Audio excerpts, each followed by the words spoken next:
Hello my dear student, मेरे YouTube channel cortex maths में आपका हार्दिक स्वागत है। आज मैं आप लोगों को रूल्स ऑफ इंडिसेस यानी घात और घातांक का बाकी बचा हुआ रूल्स बताऊंगा।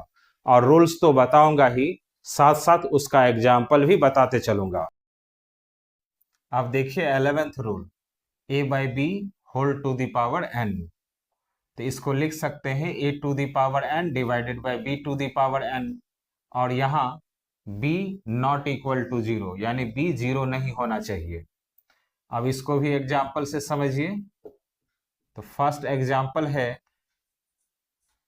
2/3 होल टू द पावर 4। तो इसको लिख सकते हैं 2 to the power 4 divided by 3 to the power 4। यानी इसको सॉल्व कीजिएगा तो 2 टू द पावर 4 16 होता है और 3 टू द पावर 4 81 होता है। सेकेंड एग्जाम्पल देखिए, -5 divided by -7 whole to the power 3। यहां देखिए, यहां माइनस का कोई वैल्यू नहीं है, यहां माइनस माइनस कैंसिल हो गया, यानी 5/7 टू द पावर 3 ही रह गया, यानी सेम इसी के जैसा हो गया। तो इसको भी 5 टू द पावर 3 और 7 टू द पावर 3 लिख सकते हैं।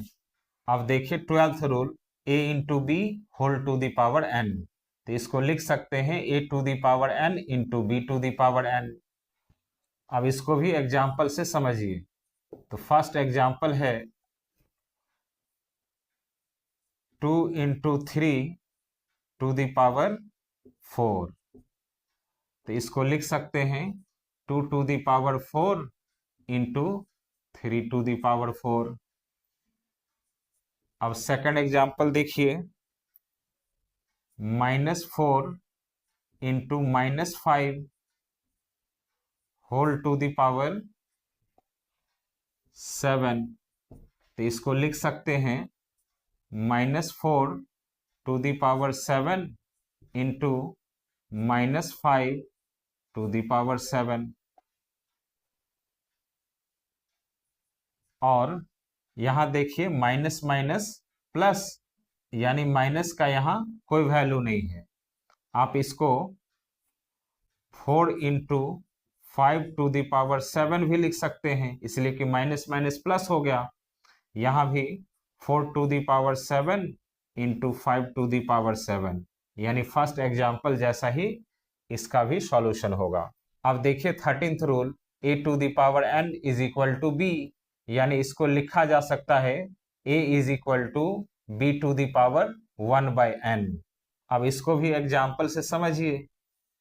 तो फर्स्ट एग्जाम्पल है x to the power 2 is equal to 4। तो x is equal to 4 to the power 1/2। अब यहाँ 4 का पावर 1/2 हुआ, तो किसी का भी पावर 1/2 का मतलब होता है स्क्वायर रूट। तो इसको लिख सकते हैं √4, यानी स्क्वायर रूट 4। तो √4 का वैल्यू होता है 2। तो यहाँ x का वैल्यू हो गया 2। इसी तरह सेकंड एग्जांपल से समझिए, y to the power 3 is equal to 64। तो y is equal to 64 to the power 1/3। तो जब किसी का पावर 1/3 होता है तो इसका मतलब होता है क्यूब रूट। तो क्यूब रूट 64 इसको लिख सकते हैं, और 64 का क्यूब रूट कैलकुलेट कीजिएगा तो आता है 4। तो यहाँ y का वैल्यू हुआ 4। अब देखिए 14th rule, a to the power x into a to the power y divided by a to the power z। यहाँ मल्टीप्लाई भी है और डिवाइड भी है और बेस सेम है। तो इसको कैसे लिख सकते हैं, a to the power x plus y minus z. Multiply में पावर प्लस हो जाता है और डिवाइड में माइनस हो जाता है, तो आप इसको इस तरह लिख सकते हैं। अब इसको भी एग्जाम्पल से समझिए।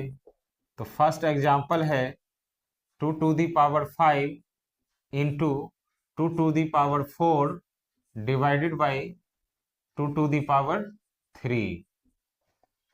तो यहाँ सभी का बेस सेम है, लेकिन मल्टीप्लाई भी है, डिवाइड भी है। तो मल्टीप्लाई में पावर प्लस हो जाता है और डिवाइड में पावर माइनस हो जाता है। तो 2 to the power 5 plus 4 minus 3, तो 2 to the power 5 plus 4 9 minus 3 6। तो इसका आंसर होगा 2 टू दी पावर 6।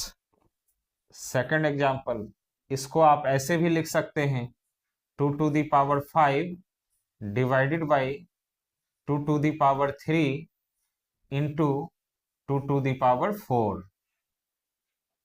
यानी सेम यही क्वेश्चन है, सिर्फ प्लेस चेंज कर दिए। तो यहां भी बेस सेम है, लेकिन डिवाइड भी है, मल्टीप्लाई भी है। तो इसको लिख सकते हैं 2 to the power 5 minus 3 plus 4। तो यहाँ डिवाइड में था तो माइनस होगा और यहाँ मल्टीप्लाई था तो प्लस होगा। तो इसको लिख सकते हैं 2 to the power 5 minus 3 2 plus 4 6। तो इसका भी आंसर 2 टू दी पावर 6 ही होगा। अब देखिए 15th rule, if a to the power n is equal to b to the power n then a is equal to b। इसका मतलब ये हुआ कि इक्वल टू के दोनों साइड अगर पावर सेम है तो बेस भी सेम होगा।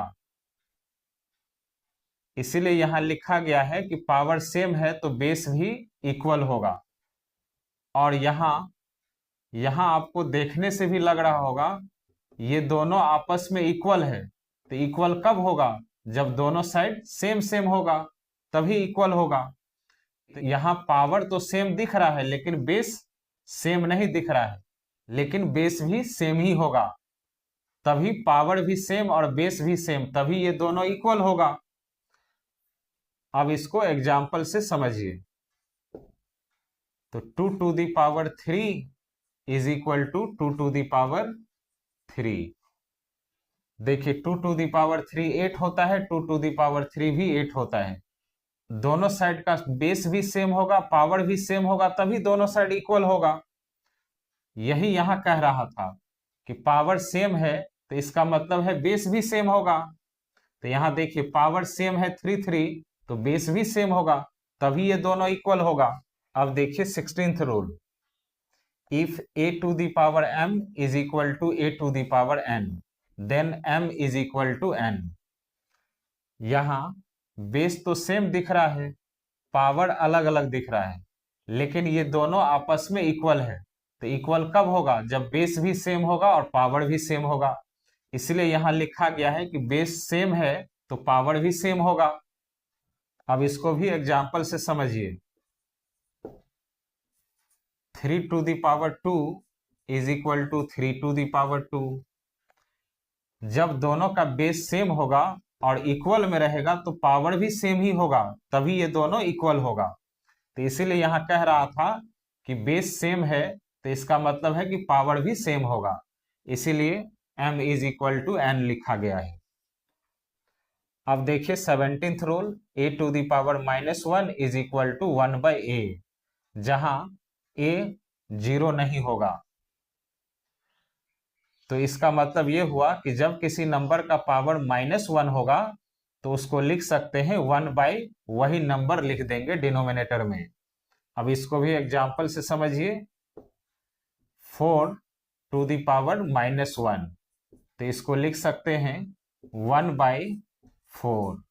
तो देखिए 4 का पावर -1 था तो 1 बाई वही नंबर 4 लिख दिए डिनोमिनेटर में। अब देखिए 18th rule, a to the power -n is equal to 1 by a to the power n। इस केस में a इज इक्वल टू 0 नहीं होना चाहिए। अब इसको भी एग्जाम्पल से समझिए। 4 टू दी पावर -3, तो इसको लिख सकते हैं 1 बाई 4 टू दी पावर 3। अब देखिए 19th rule, a to the power -1 whole to the power n। अब a टू दी पावर -1 को लिखा जाता है 1 by a, whole to the power n तो है ही। अब इसको लिख सकते हैं 1 टू दी पावर n और a to the power n। तो 1 का पावर कुछ भी हो 1 ही होता है, तो आप इसको 1 लिख सकते हैं और divided by a to the power n ही होगा। अब इसको इस टाइप से भी लिखा जा सकता है, a to the power -1 whole to the power n. तो -1 और एन इन दोनों का प्लेस एक्सचेंज कर सकते हैं। तो एन को ब्रैकेट के अंदर, -1 को ब्रैकेट के बाहर कर देंगे। अब -1 से माइनस हटाएंगे तो 1/a to the power n हो जाएगा, यानी इतना ही आ जाएगा। तो आप इसको इस तरह से भी लिख सकते हैं। अब देखिए 20th rule, a/b whole to the power -n। अब a/b एक फ्रैक्शन है, तो फ्रैक्शन का पावर -n है। जब इसके पावर से माइनस हटाएंगे तो ये फ्रैक्शन उलट जाएगा, यानी इसका रेसिप्रोकल हो जाएगा। तो हो जाएगा b/a whole to the power n। अब इसको लिख सकते हैं b to the power n divided by a to the power n। अब इसको एग्जाम्पल से समझिए। तो 2/3 होल टू दी पावर -4। तो यहां देखिए 2/3 एक फ्रैक्शन है और फ्रैक्शन का पावर है -4। तो जब इसके पावर से माइनस हटाएंगे तो ये फ्रैक्शन उलट जाएगा, यानी इसका रेसिप्रोकल हो जाएगा। तो 3/2 होल टू दी पावर 4। अब इसको लिख सकते हैं 3 to the power 4 divided by 2 to the power 4। अब देखिए 21st rule, a/b whole to the power n। a/b एक फ्रैक्शन है और इसका पावर है n। अब इस फ्रैक्शन को उलट देंगे तो हो जाएगा b/a और उसका पावर हो जाएगा -1 और पूरे का पावर n तो है ही। उसके बाद पावर को मल्टीप्लाई कर देंगे तो b/a whole to the power -1 into n, तो -n हो जाएगा।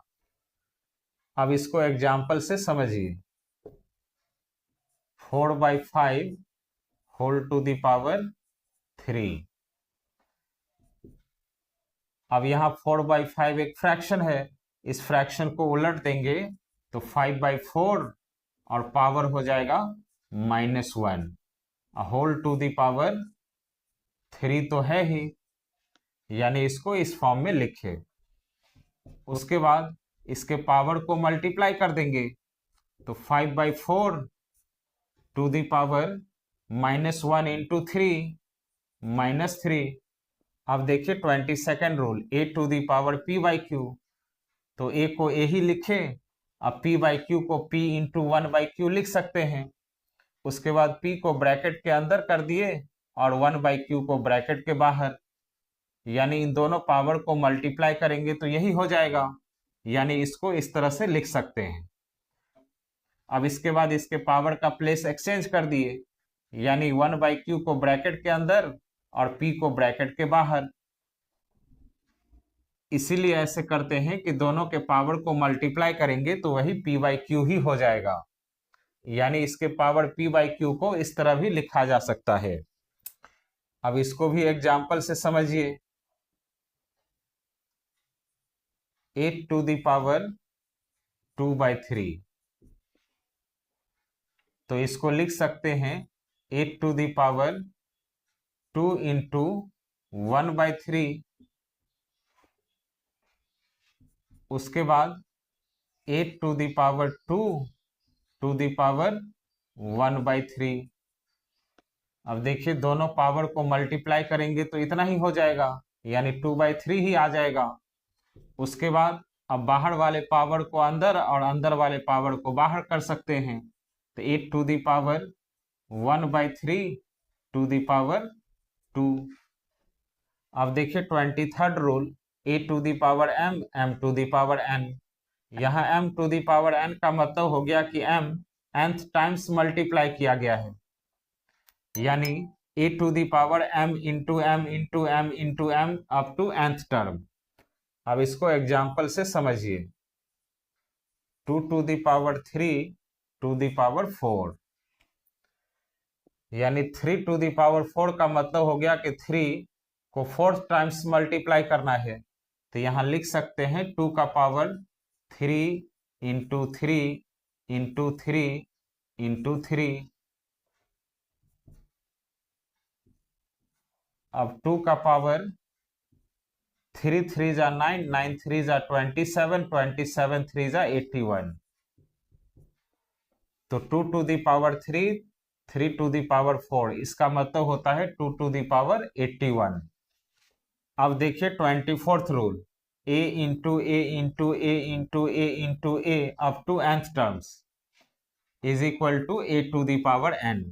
इसका मतलब ये हुआ कि a को n टाइम्स मल्टीप्लाई किया गया है। अब इसको भी एग्जाम्पल से समझिए, 2 into two into two into two into two into two is equal to, कितना बार 2 को मल्टीप्लाई किए हैं, तो 1 2 3 4 5 6, तो यहाँ 2 को 6 टाइम्स मल्टीप्लाई किया गया है, तो इसको लिख सकते हैं 2 टू दी पावर 6। अब देखिए 25th rule, a plus a plus a plus a up to nth terms, यानी यहाँ a को nth टाइम्स प्लस किया गया है, तो इसको लिख सकते हैं n इंटू ए। अब इसको भी एग्जाम्पल से समझिए, 3 plus 3 plus 3 plus 3 plus 3 plus 3 plus 3 is equal to, यहाँ देखिए कितना टाइम्स 3 प्लस किया गया है, 1 2 3 4 5 6 7, तो लिख सकते हैं 7 इंटू 3 यानी 21। तो 3 को 7th टाइम प्लस करेंगे तो होगा 21। तो स्टूडेंट, मेरा ये वीडियो आप लोगों को अच्छा लगा हो तो प्लीज़ मेरे चैनल को सब्सक्राइब कीजिएगा, लाइक कीजिएगा और अपने फ्रेंड को शेयर कीजिएगा। Thank you.